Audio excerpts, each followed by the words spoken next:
gentlemen, welcome to the Scoop. I'm Mickey D. I want to thank you for joining me. It's a pleasure. It's an honor to be on your electronic device. Yes, I'm trying to use this new system again. Ladies and gentlemen, I will be alternating with videos, so I'll have another one out and you can see it in a different little format. The Scoop is for your education, your information, your entertainment only.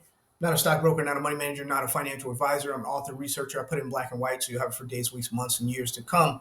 Ladies and gentlemen, the general market here, we're going to look at the SPY. We're going to look at some other charts also of some uranium here. Our uranium squeeze-up is alive and well here. The general market, just like it was from the '04 to the '07 uranium bull market that I traded, it is similar, ladies and gentlemen. I don't care what people are saying. This is just so much better set up fundamentally. It's set up so much better with so many new restarts and so many more countries saying they're going to nuclear power and and they're going to do rebuilds and everything. It's very exciting now. It's going to be more exciting, but the spiders SPY right now is going down, and from '04 to '07 the spiders gained roughly 30%, which was not that much when you compared it to a basket of uranium stocks or a basket of gold stocks or some of the other commodities that do well. We'll have Michelle on Sunday. We're going to premiere that on Sunday, and she's going to tell us a little bit about gold and what her take is and how she sees it going. She's got some really great insights. That's Michelle Snyder, Miss Schneider on Sunday. Make sure you watch that. But the interest rates from '04 to '07 were going down. Gold was at like 430 in 2004. By 2007, it was in the 800s. So it got from 400s to the 800s. Uranium stocks were on their back, and they rose up just like they're doing now.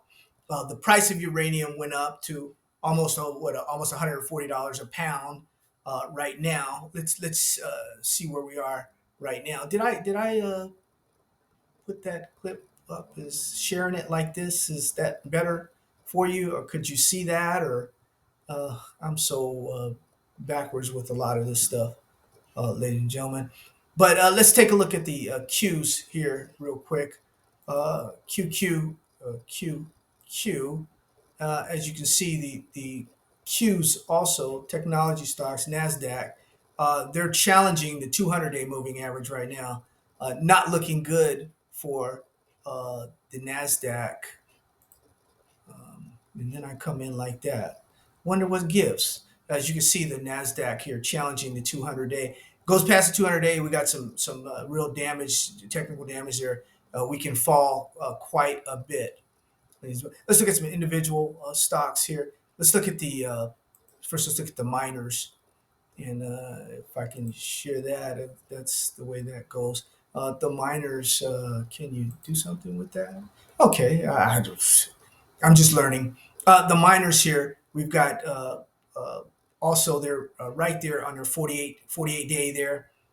Moving average, no damage done, no harm, no foul. Well, this is basketball season, fouls. World Series time, football time. It's a great time in America, I would say, here for sports, ladies and gentlemen.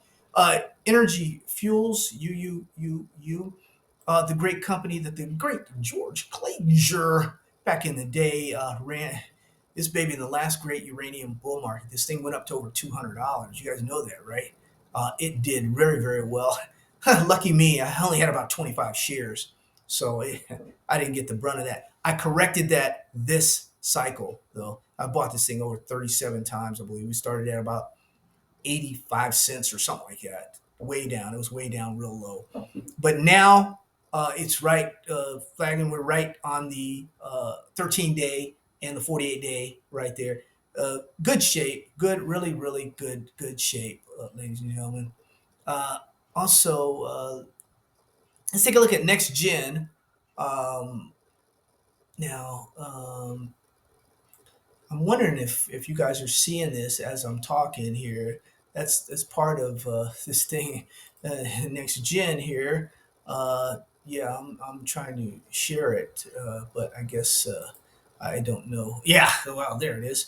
Next gen here, which is also on its 48-day moving average here. Next gen is right there, well below the 200-day.